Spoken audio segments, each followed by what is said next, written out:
경제를 읽는 스마트한 습관. 김윤경의 생생경제.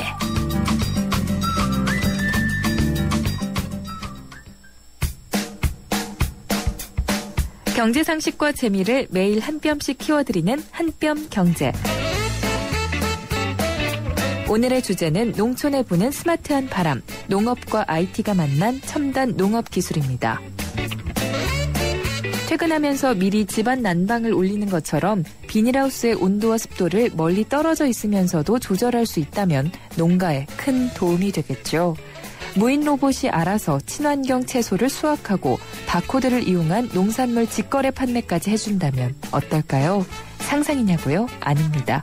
첨단 농업 기술을 적용한 현재 우리 농가의 이야기인데요. 바른 먹을거리만큼 사람에게 중요한 것은 없겠죠. 최첨단 과학기술은 농업 분야에까지 융복합을 통해 빠르게 진화하고 있습니다. 스마트 기기와 네트워크를 활용한 먹을거리 생산과 IPTV 등 통신 서비스를 기반으로 하는 직거래 유통이 본격화되면서 농업 분야에도 큰 변화가 일어날 것이라고 전문가들은 입을 모으고 있죠. IT 강국인 우리도 농업에서 새로운 도약을 시도하고 있습니다. 농림축산식품부가 얼마 전 발표한 대책을 보면 첨단 농업 생태계 조성에 2017년까지 2,249억 원을 들일 계획인데요. 특히 스마트 그린하우스는 센싱, 모니터링, 제어 등 IT 융합 장비를 지원해 시설 작물의 재배 환경을 모바일이나 PC로 관리 감독하고 제어할 수 있는 하우스라고 합니다. 5천여 농가와 1,500개 과수재배 농가에 스마트 그린하우스를 보급하는 등의 사업을 추진해 정보통신기술과 융합된 정밀 농업이 자리 잡게 한다는 큰 그림도 나와 있는데요. 과연 얼마나 농가의 이득을 가져다주고 국내 농업을 발전시키면서 해외 시장 진출도 가능하게 할지 꾸준히 지켜볼 일이겠죠. 농업은 인류의 가장 기본적인 자원인 식량을 생산하는 일인 만큼 첨단 기술이 융합한 첨단 농업의 성공 여부에 따라 미래의 고부가 가치 산업이 될 수도 있을 텐데요. 농자 천하지 대본이라고 했습니다. 과학기술이 농업과 만나 농가와 농민을 뒷받침하고 생산성 향상과 새로운 경제 효과를 가져온다면 신농자 천하지 대본 시대 열어갈 수 있지 않을까요? 예, 농업과 IT의 만남. 1차 산업인 농업에는 아주 큰 부가가치가 생기는 것은 분명할 겁니다. 그런데 그렇게 농업이 스마트해지면은 농업 종사자들의 설 자리가 혹시 흔들리는 부분은 있지 않을지 그 부분이 좀 궁금해집니다. 고부가가치라는 게 과연 누구를 위한 것인지에 대해서는 한번 좀 더 생각을 해봐야 될 것 같습니다. 김연경의 생생경제 3부 시작합니다. 바위 600만 톤이 쌓이면 Big. 그걸로 피라미드를 만들면 Great. 거대함을 위대함으로 바꾸는 도전. 2,200만 고객의 빅데이터로 만드는 새로운 생활이 시작됩니다. 규모의 1등을 넘어 Big to Great. 신한카드. 모카골드. 준기야, 다른 건 왜 이 맛이 안 날까? 상현 선배, 손 좀 줘봐요. 원두? 원두 좋아진 거 느껴져요? 더 좋은 원두로 더 맛있어진 모카골드가 시작됩니다. 맛있다. 맛있는 커피의 황금 비율, 맥심 모카골드. 김윤경의 생생경제. 중소기업 적합 업종이라는 게 있습니다. 대기업의 지나친 사업 확장을 막으면서 중소기업을 보호하기 위해서 마련된 제도죠. 현재 총 100개 품목이 중소기업 적합 업종으로 지정이 돼 있는데 이 제도가 중소기업을 보호하는 데 실효가 있느냐 없느냐 이런 주장이 일각에서 있어 왔고요. 지금도 끊이지 않고 있는 모양입니다. 그래서 중소기업 업체들이 어제 긴급 합동 기자간담회를 가졌는데요. 왜 가졌는지 자세한 내용 알아보도록 하겠습니다. 어제 간담회 자리에 있었던 중소기업 업체들을 대표해서 연식품연합회 최선윤 회장을 연결하겠습니다. 안녕하십니까? 예, 안녕하세요. 네, 어제 기자간담회를 가지셨는데 그렇게 긴급하게 전하고 싶었던 주요 내용이 어떤 것이었고 그 자리를 마련한 배경이 어떤 것이었는지를 설명 부탁드립니다. 예, 어제 그 긴급 그 기자간담회 내용은 뭐 타이틀부터 제가 설명을 드리면은 중소기업 적합업종을 더 이상 왜곡하지 말라는 뜻입니다. 네. 우리 경제의 고질적 그 병폐인 그 대중소기업 간의 양극화를 해소하고 공정한 거래 질서를 통해 이제 건전한 기업 생태계를 조성하기 위해 마련된 것이 중소기업 적합업종입니다. 그렇죠. 네. 그 2011년 중소기업 적합업종으로 지정된 품목들이 이제 3년 정도 기간이 지나고 1차 보호 기간이 이제 종료되면은 재검토가 이제 곧 이제 실시하게 됩니다.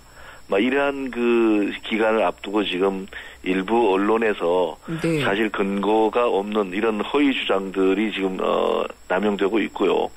그러한 것이 우리 국민적 공감대로 대중소기업 간의 협의를 통해 이뤄낸 경제민주화의 아주 대표적인 산물인데 중소기업 적합업종의 운영에 어떤 심각한 위협을 받을 수 있다. 이렇게 판단해서 저희들이 어제 긴급 기자간담회를 가졌습니다.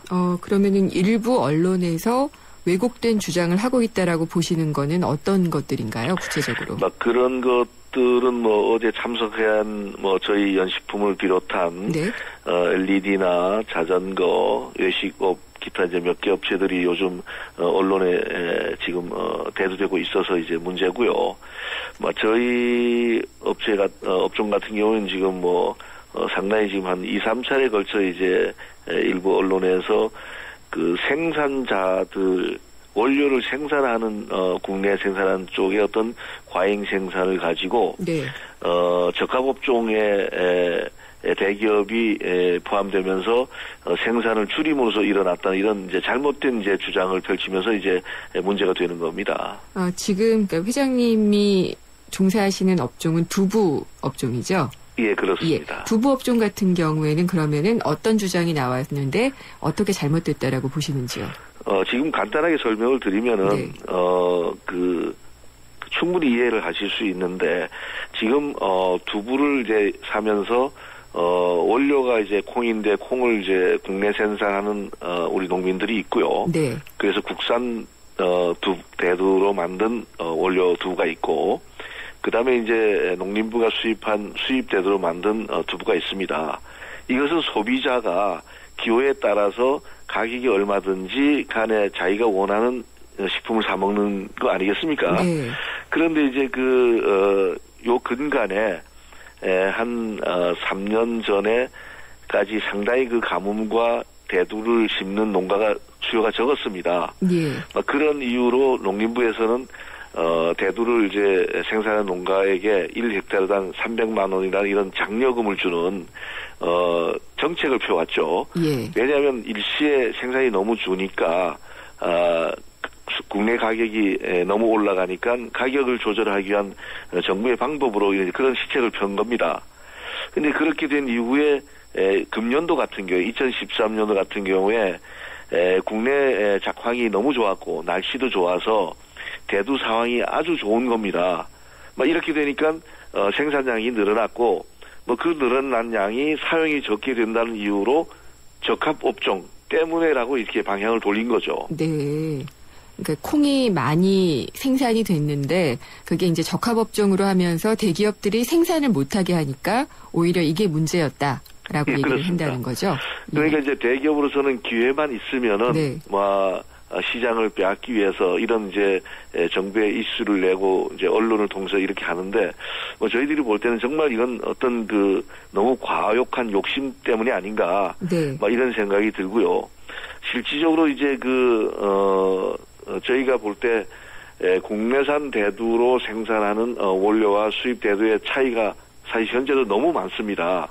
예. 그래서 금년 같은 경우에도 차라리 농림부에서 국내에서 생산한 대두를 좀 수매를 좀 많이 해줘서 농민들이 좀 숨통이 돌아가게 해주면 되는데 그런 어떤 정책은 펴지 않으니까 결국 농민들은 쌓아놓은 대두가 소비 안 되는 것을 일방적으로 적합업종 때문에 소비가 안 되는 쪽으로 이렇게 방향을 완전히 잘못된 방향으로 지금 돌려다 버린 거죠. 네, 그러니까 콩 재배 농가에서도 그렇게 주장을 하는 거라고 말씀을 하시는 것 같네요. 예, 그렇습니다. 근데 지금 두부 시장 같은 경우에 마트 같은 데 가보면은 어디까지가 대기업이고 중소기업인지는 모르겠지만 대기업 제품이 상당히 많은 것 같은데 점유율을 보면은 대기업과 중소기업이 비율이 얼마나 되나요?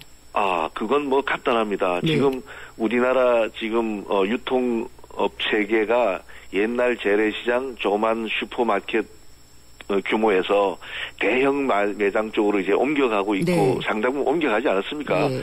그런데 실질적으로 지금 이마트나 홈플러스나 이런 대형 매장의 매출 규모가 굉장히 크지 않습니까?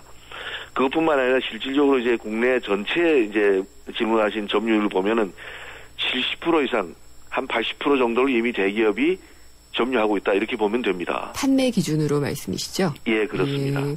그러면 이 나머지 30%까지도 대기업이 들어오지 않게 하려면은 중소기업 그 적합업종으로 계속 지정이 돼야 된다고 보시는 거고요. 아, 정말 이거는 뭐 저희 업종 쪽에 지금 종사하고 있는 종업원 업체 제가 이런 설명을 한번 드리겠는데 네. 저희 그 업체 지금 숫자가 한 1,800개에서 2,000여 업체 됩니다. 예. 그럼 여기에 종사하는 가족이나 모든 생업에 종사하는 사람들 숫자가 많지 않습니까? 이분들이 그 조그만 시장에 전부 매달려 있는 거죠. 그런데 대기업은 이 시장까지도 다 장악하겠다는 거 아니겠습니까? 네.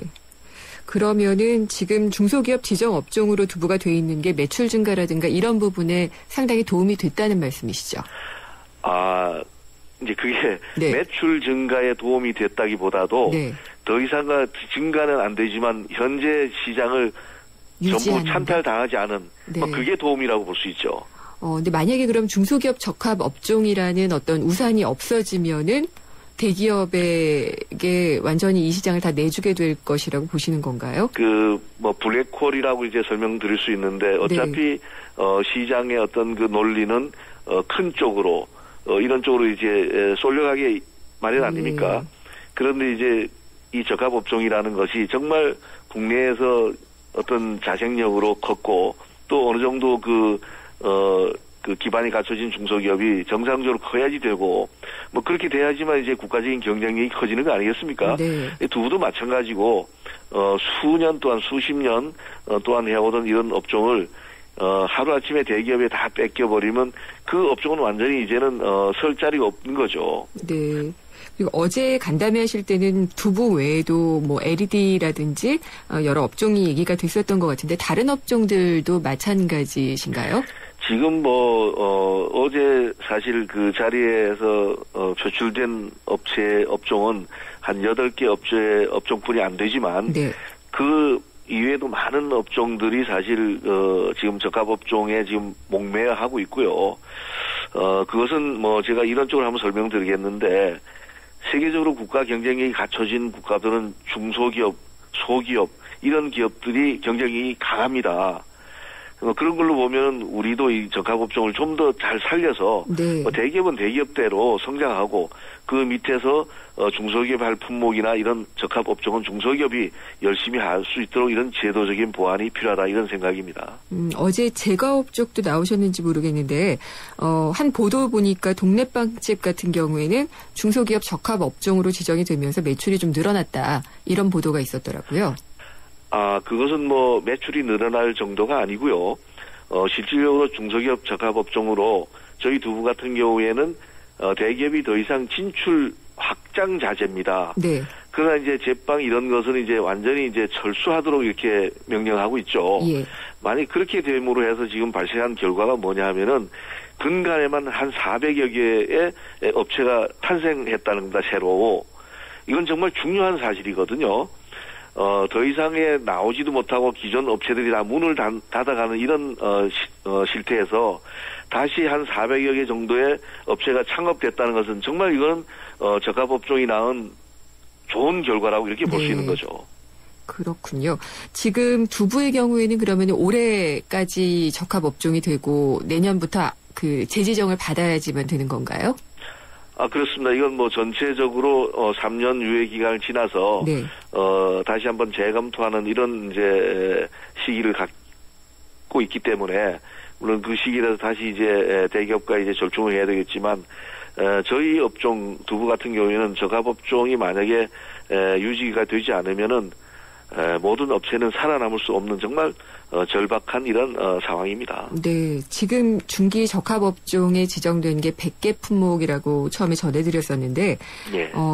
지금 말씀하시기로는 더 지정이 돼야 된다라고 보시는 것 같아요. 아, 당연하죠. 예. 지금 뭐 아까 앞에서 말씀드린 것처럼 국제적으로 정말 강한 국가일수록 중소기업이 강한데 예를 들어서 100년 이상 된 중소기업 숫자가 우리는 현재 한 10여 개뿐이 안 됩니다. 그러나 일본, 대만, 독일 같은 이런 정말 경쟁력이 갖춰진 국가들은 수만 개, 5만 개가 넘어서 숫자 파악이 안 될 정도로 네. 중소기업 숫자가 많은 겁니다. 100년 이상 된. 그것은 어떤 의미를 둘 수 있냐 하면은 우리가 지금 가고 있는 이런 적합업종이 좀 시료를 거두고 대기업과 중소기업이 상생, 말 그대로 동반 성장할 수 있는 이런 국가적인 체제가 필요하다는 거죠. 자율에만 맡겨둘 경우에는 이게 뭐 시장을 빼앗길 우려나 이런 것들이 더 크기 때문에 어떤 제도적으로 상생을 할 수 있는 이런 기반을 계속 좀 마련해 달라는 그런 입장으로 제가 해석해도 되겠습니까? 예, 지금 뭐 국회에서도 지금 이 내용을 지금은 이제 민간 주도로 하고 있지만 네. 이 자체를 이제 제고해가지고 법제화할 수 있도록 지금 논의를 하고 있는 상태입니다. 네. 그래서 이런 것들이 좀 바로 빠른 시일 내에 어떤 정착돼가지고 법제화가 돼서 정말 국민적 공감대가 제도적으로도 안착될 수 있도록 갔으면 좋겠습니다. 네, 알겠습니다. 오늘 말씀 감사드립니다. 예, 고맙습니다. 지금 중소기업체들을 대표해서 연식품연합회 최선현 회장과 얘기를 나눴고요. 이 내용 관련해서 전경련 측에 저희가 인터뷰를 요청을 했습니다. 그렇지만 오늘 여러 이유 때문에 성사가 되지를 않았는데 대신 서면으로 입장을 받았습니다. 대신 전해드리도록 하겠습니다. 현재 중소기업 적합업종은 법적인 제재가 없습니다. 이것을 정부가 맡으면서 법적 제재도 가할 수 있도록 하자는 개정안이 국회에 계류 중인데 전경련에서는 이러한 개정안을 우려한다는 입장입니다. 즉 지금의 중소기업 적합업종이 규제 강화로 가는 것보다는 민간 스스로 자율적으로 참여할 수 있게 유도하는 게 좋다. 이것이 전경련 측의 입장입니다. 대기업과 중소기업 간의 이해가 엇갈리는 부분이 있기 때문에 여기에 끼어있는 또 동반유의 역할이 중요하리라고 생각을 하게 되는 그런 부분입니다. 나 강동원, 언제 어디서나 아메리카노를 마신다. 루카를 마신다.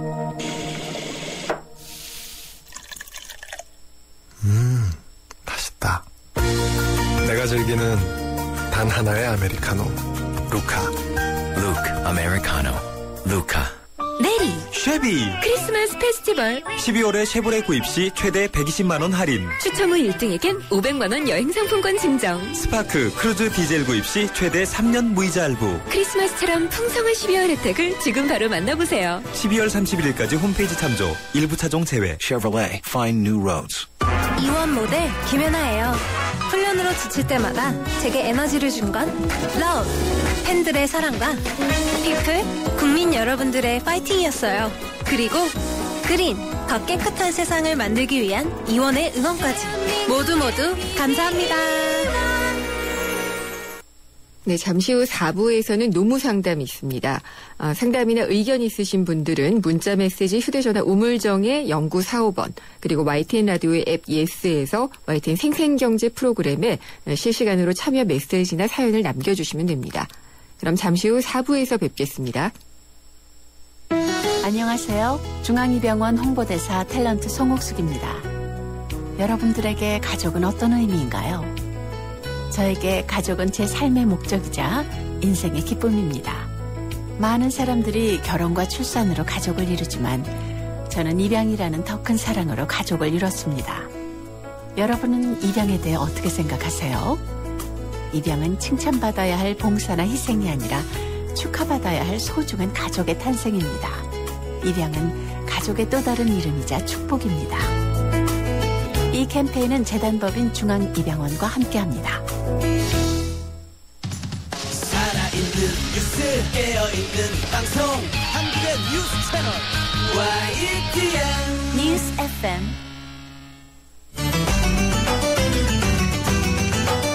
한 걸음 더 경제와 가까워지는 오후 김윤경의 생생경제.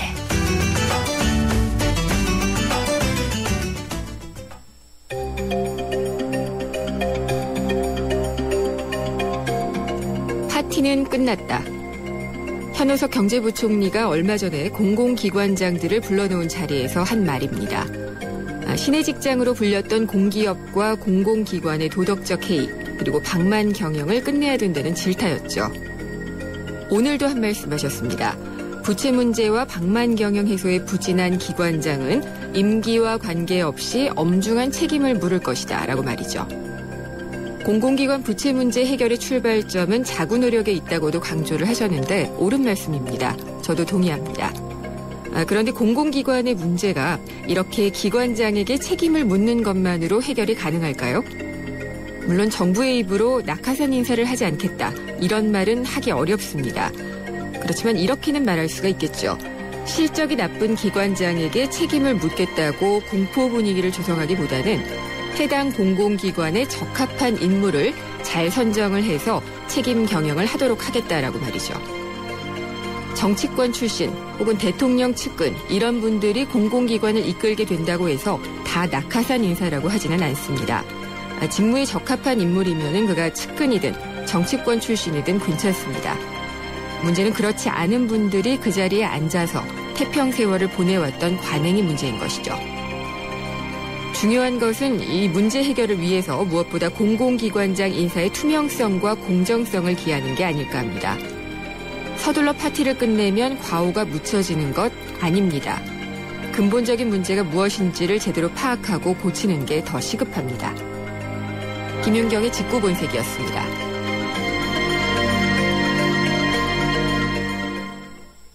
가스비 잡는 신구 이순재입니다. 내가 시골 산다고 아무 걱정 없을 것 같지? 4주만 살아봐. 여기도 가스대. 가스비 엄청 걱정해. 그까짓까지 그 드라미를 잡아. 기분 태워잡고 거꾸로 태워잡고. 보일러는 귀뚜라미. 니들이 보일러를 알아? SK이노베이션이 이산화탄소에게 물었다. 왜 너만 보면 지구온난화 얘기일까? 쓸모있게 바꿀 수 없을까? 이산화탄소로 만든 친환경 플라스틱 그린폴 개발 중. 물음이 있는 곳에 이노베이션이 있다. SK이노베이션. 산에 오를 때면 눈앞이 하얘지고 막막해지는 순간들이 있다. 하지만 나 주상욱은 절대 물러서지 않을 것이다. 에코로바와 함께라면 내 방식대로 산을 즐길 수 있으니까. 너의 방식대로 산을 즐겨라. Keep your way. 에코로바. 내리 쉐비 크리스마스 페스티벌 12월에 쉐보레 구입 시 최대 120만원 할인 추첨 후 1등에겐 500만원 여행 상품권 증정 스파크 크루즈 디젤 구입 시 최대 3년 무이자 할부 크리스마스처럼 풍성한 12월 혜택을 지금 바로 만나보세요. 12월 31일까지 홈페이지 참조 일부 차종 제외 Chevrolet Find New Roads.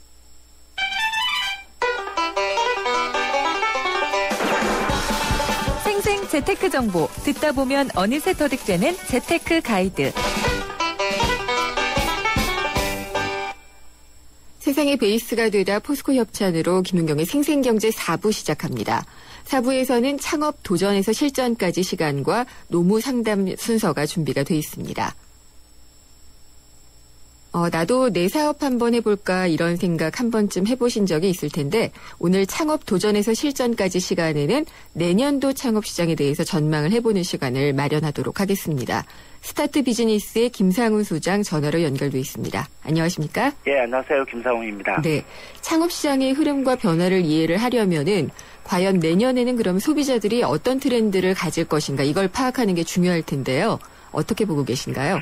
예, 사실 최근에 이 창업 시장의 다양한 소비 트렌드 과연 어떻게 변화할까? 이건 뭐 우리나라 지금 570만 자영업자분들 누구나 관심사일 수밖에 없는데요.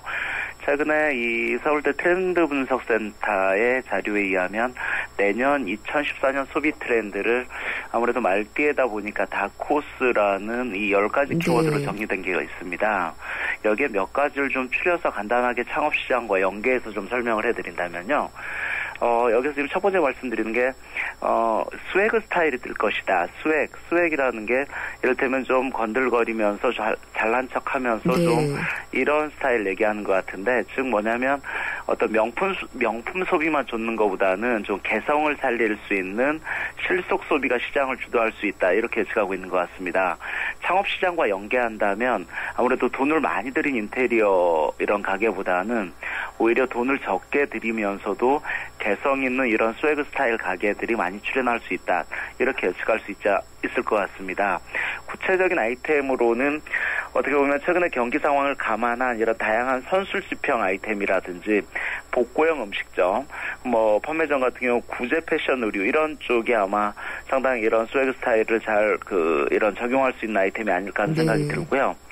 동시에 두 번째 키워드로 지금까지는 어떤 정신적인 힐링, 상당히 2013년 올해까지 중요한 키워드였는데 이제는 정신적 힐링뿐만 아니라 어떻게 보면 육체적인 힐링, 몸이 답이다, 뭐 이런 키워드를 얘기하고 있는 것 같습니다. 네. 그러다 보니까 어떻게 보면 누구나 개인적인 건강과 아름다움 내지는 이 건강한 육체를 보완할 수 있는 이런 스포츠 댄스 관련 아니면 요가 관련 이런 아이템들 상당히 전망을 밝게 하는 테마 중에 하나라는 생각이 들고요. 의외로 울트라 니치 마켓, 흔히 뭐 우리 창업시장을 얘기할 때 니치 마켓 많이 얘기합니다만 울트라 니치라고 한다면 예를 들어서 뭐 남성 화장품도 하나의 지금까지는 여성 화장품에 주도하는 시장에서 니치 마켓이었다면 이제는 남성 화장품 중에서도 군인 화장품 시장 상당히 뜰 수 있다. 뭐 이렇게 전망하고 있는 것 같습니다. 이게 하나의 어떤 음식 판매 서비스 업종에서도 어떻게 보면 초니치 아이템, 다시 말해서 좀 정말 디테일한 컨셉으로 들어가는 이런 창업 아이템 쪽에 상당히 좀 주목할 필요가 있다 이런 생각도 들고요. 군인 화장품이면은 어떤 시장일까요? 예를 들어서 지금 우리나라 늘 요즘 신세대들이 다 직접 군대에 가는 거기 때문에 요즘 군인들의 애인들이나 가족들이 직접 군대에 뭐 피부 관리 내지는 겨울철 피부 관리를 위한 다양한 기초 화장품부터 시작해서 특히 혹한기나 겨울을 대비한 뭐 여러 가지 남성 수분 화장품 시장이라든지 뭐 이런 쪽 군인들을 위한 시장이 별도로 존재해서 논산훈련소나 이런 데 앞에 가면 아예 처음 들어갈 때 직접 군대에서 사용할 수 있는 화장품 세트를 판매하는 이런 풍경을 볼 수가 있습니다. 그렇군요. 예. 뿐만 아니라 이런 키들 포티스에서 이를테면 어른아이들을 타깃으로 한 다시 말해서 키덜트 시장을 얘기하고 있는데요. 요즘 40대 이상 어른들도 흔히 맞춤형 장난감 뭐 이런 컨셉으로 피규어 전문점 상당히 좀 계속 관심 있는 테마 중에 하나고요. 그 외에 다양한 이런 남성 전문 뷰티나 아니면 뭐 두피 뭐 이런 모발 관리, 두피 관리 이런 시장 상당히 좀 커질 수 있다 이렇게 얘기하고 있고요. 동시에 융복합 업종 사실 뭐 하이브리드 테마 뭐 이를테면 컨버전스 이런 건 지금까지 창업 시장에서 몇 년 동안 상당히 중요한 키워드였는데요. 새해에도 마찬가지로 융복합 관련 이를테면 외식업이라면 단순하게 커피만 파는 게 아니고 커피와 식사를 곁들일 수 있는 이런 테마의 음식점이라든지 또 식사도 하면서 반주도 할 수 있는 이러한 복합 아이템에 상당히 좀 주목할 필요도 있다 이런 생각도 듭니다. 그 외에도 뭐 다양한 복고 아이템 그 외에도 뭐 이런 직구로 말해요. 이거 상당히 재밌는데 오히려 최근에 좀 상당히 여러 가지 심리적인 아니면 좀 이렇게 외로움을 느끼고 있는 대한민국 소비자들이 늘고 있는 상황에서 어떤 외로운 소비자들을 다독이 줄 수 있는 라이프 코칭 카페 뭐 이런 거 늘 수 있다 이렇게 말씀드린 적이 있는 것 같은데요.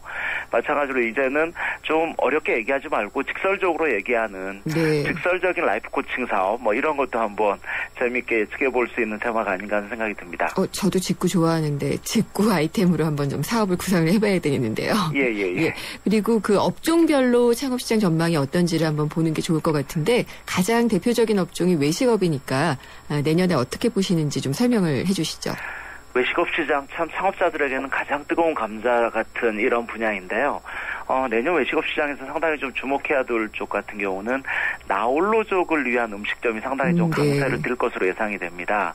요즘 음식점 같은 경우는 나홀로 고객들이 점차 늘어나고요. 아무래도 1인 세대 250만 시대라고 하는데 250만 세대에서 점차 이런 1인 소비자들이 이제는 단순하게 거추장스러운 자리만 차지하는 고객이 아니라 나홀로 고객들의 이런 소비 파워가 갈수록 크고 있다. 때문에 모든 음식점에서는 어떻게 보면 나홀로족을 위한 이런 테이블을 별도로 마련한다든가 이런 부분은 좀 발빠르게 대처할 필요가 있겠다라는 생각도 들고요.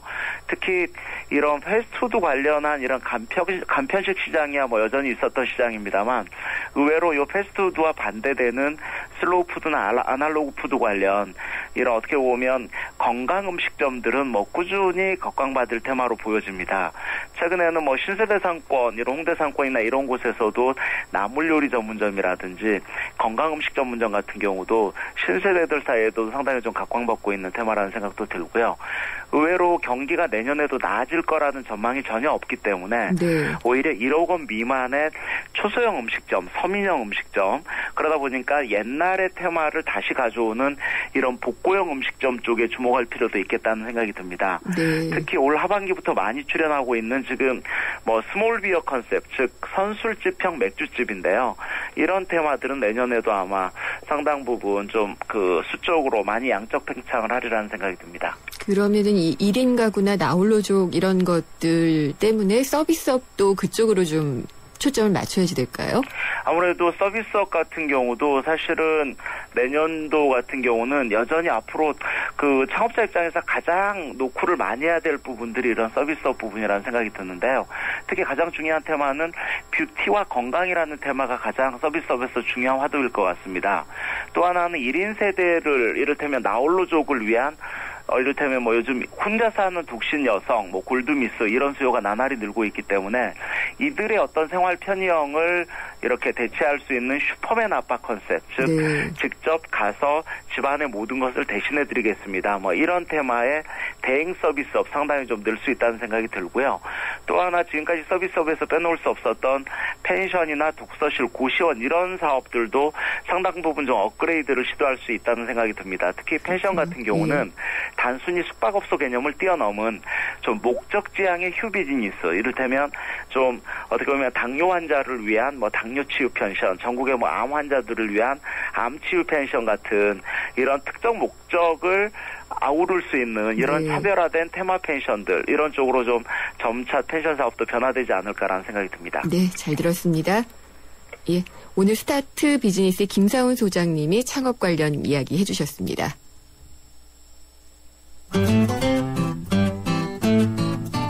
생생경제를 다양하게 만나는 방법. YTN 라디오 앱 예스와 웹사이트 김윤경의 생생경제 또는 트위터 YTN_이코노미로 실시간 듣기와 다시 듣기를 하실 수 있고 방송 내용에 대한 문의와 의견을 주실 수 있습니다.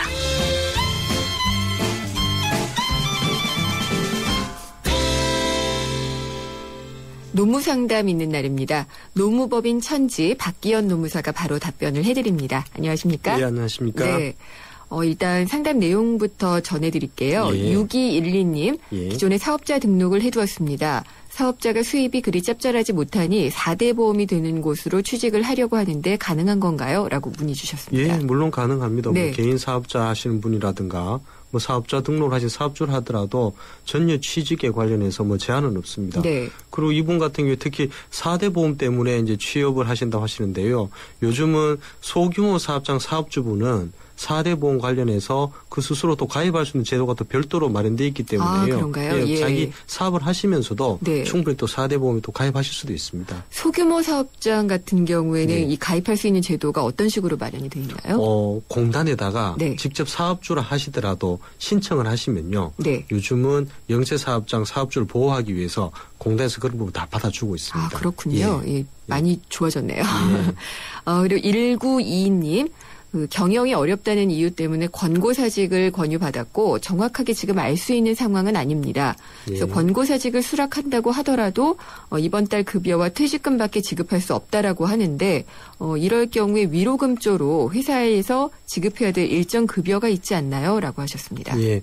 통상 요즘 보면은 이제 뭐 명예퇴직, 희망퇴직, 또 권고사직 같은 거 하는 경우에 회사에서 퇴직 위로금 또는 수당 같은 게 주는 경우가 많이 있거든요. 네. 근데 실제 이게 법에서 어떻게 규정되어 있지는 않고 다 내부적인 회사 내부 규정에 따라서 네. 지급 대상이라든가 지급 금액 등을 이렇게 정해서 운영하는 게 이제 일반적입니다. 그래서 이분 같은 경우에 네. 회사 규정에 이제 이러한 그 지급되는 금품이 나타나 있다면은 그걸 근거로 요구하실 수 있고요. 아니면 또 다른 분들한테 이렇게 지급해온 선례가 있으시다면은 네. 이 근거로 해서 또 형평에 맞게 지급하셔야 되기 때문에 또 그 부분을 요구하실 수도 있습니다. 그러면은 과거에 뭐 한 1년치를 위로금을 줬다. 예. 그럴 경우에는 그게 이제 통상적인 게 아니더라도 이런 선례가 있으니까 나에게 달라라고 요구할 수 있다는 그런 그렇습니다. 회사에서 말씀이시죠? 그걸 계속적으로 선례로 했다면 예. 그게 근로조건화 될 수 있거든요. 근데 만약에 그런데 회사가 그래도 안 된다라고 하면은 소송으로 가야 되나요? 민사소송도 가능하실 수 있고요. 네. 간편하게는 각 지청에 노동지청에 찾아가셔가지고 이런 부분을 말씀하시면은 네. 지청에서 그 상담을 통해서 또 각 개별 기업을 통해서 그 해결할 수 있는 방안을 찾아줄 수도 있습니다. 네, 예. 이게 참 외로운 싸움이 될 텐데 그런 것들을 좀 잘 상담해 주시면 좋겠네요. 예. 그리고 8722님입니다. 지금 근무한 지 약 1년 8개월 정도 됐는데 회사가 확정 기여형 퇴직연금에 가입돼 있다. 이런 얘기를 들었다고 합니다. 예. 그래서 이게 지금 듣자고 하니 이 확정 기여형 퇴직연금이 1년 근무한 것의 12분의 1부터 시작해서 차곡차곡 적립되는 형식인 것 같은데 예. 그럼 기존 퇴직금보다 더 적게 받는 것 아닌지 예. 퇴직연금과 퇴직금의 차이를 알려주십시오라고 했습니다. 예.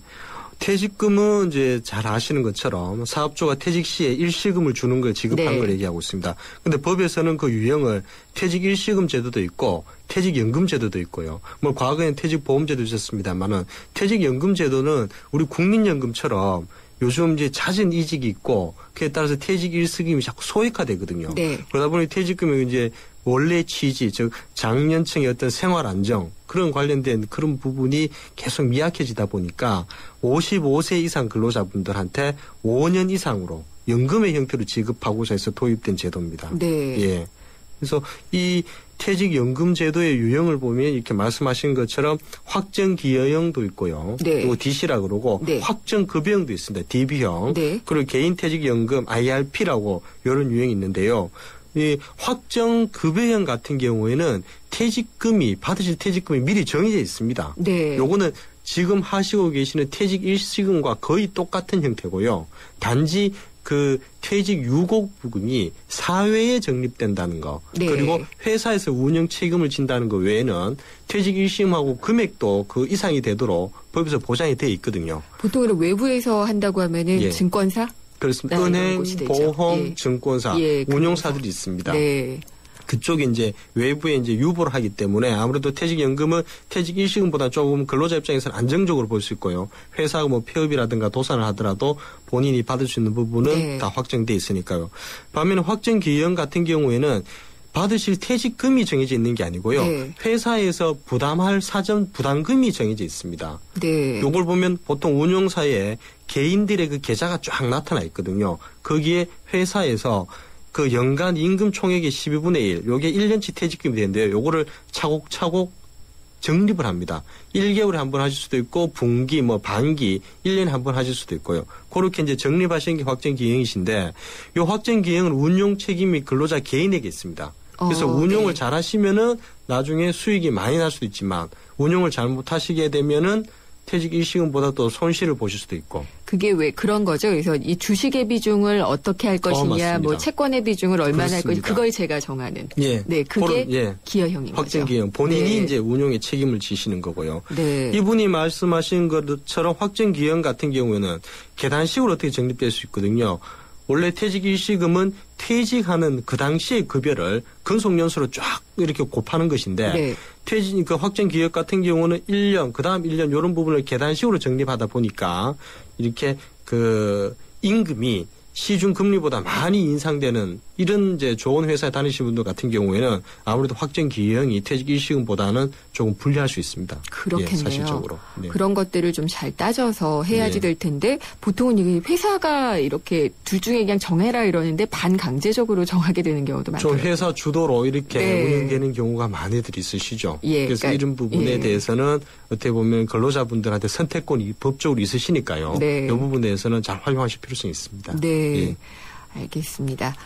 지금 그 노무 상담 해드리고 있고요. 휴대폰 문자 메시지 샵의 0945로 문의를 하시거나 YTN 라디오의 앱 예스에서 YTN 생생경제 프로그램에 실시간으로 메시지나 사연을 남겨주시면 됩니다. 그 다음 상담 들어갈까요? 7091님인데요. 월중에 퇴사를 하더라도 급여를 반납하지 않는다고 알고 있는데 맞나요? 급여일이 원래 말일이 아니고 15일이고요. 월말 일주일 전에 퇴사를 했습니다. 그래서 회사에서는 미리 한 달분 급여를 지불을 했는데 일주일치 분에 대해서 급여 환급을 신청할 수 있는지요? 그렇다면 법적으로 내야 되나요? 라고 하셨습니다. 월 급여 같은 경우에 이제 법에서는요. 회사 규정에 월급의 지급 시기라든가 지급 방법 그리고 해당 기간에 대해서 회사 규정을 딱 하도록 법에서 명시하고 있거든요. 그런데 보통 규정에 보면은 1일부터 30일 혹은 31일까지 여기 근무한 급여를 해당 월에 15일에 지급할 수도 있고 예컨대 또 그 다음 달에 5일에 지급할 수도 있습니다. 그런데 이분 같은 경우에 보면 15일에 월급을 미리 받았는데요. 26일 정도 이제 퇴사를 하신다는 이런 얘기가 있거든요. 즉 30일까지 근무를 하지 않으시고요.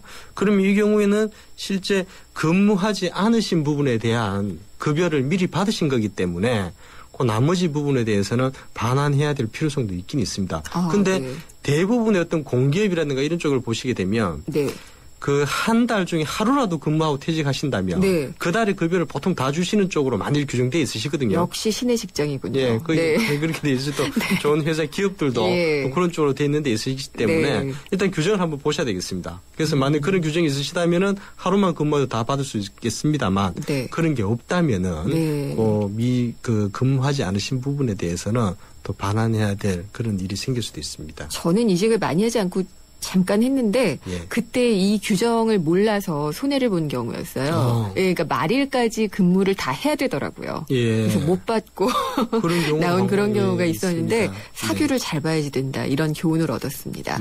그리고 0082님인데 2012년 1월 1일부터 아웃소싱 업체에 1년 계약을 하고 근무를 하고 있습니다. 그래서 2013년 근무 연장에 대해서 아무 말씀이 없었고 자동 연장이라고 해서 계속 근무를 했는데 보통 자동 연장이라고 하면 1년이라고 알고 있는데 따로 재계약서를 쓰지 않았다고 그래요. 그래서 올해 말이 되면은 계약이 만료가 되는데 또 자동 연장이 되는 건지 또 2년간 급여 인상이 없어서 올해까지 근무하고 그만두게 되면은 실업급여를 받을 수가 있는지를 문의를 하셨습니다. 근로계약서에 원래 계약 기간이 명시되어 있거든요. 근데 그 계약 만료된 시점에서 계약 기간 연장 종료에 대해서 특별하게 계약서에 정한 것도 없고 또 양사자가 어떤 다른 특별한 의사를 표현하지 않으셨다면은 동일한 근로 조건으로 동일한 기간만큼 연장되는 게 원칙입니다. 그래서 이분 같은 경우 2013년도에 한번 연장이 되셨고요. 자동 연장.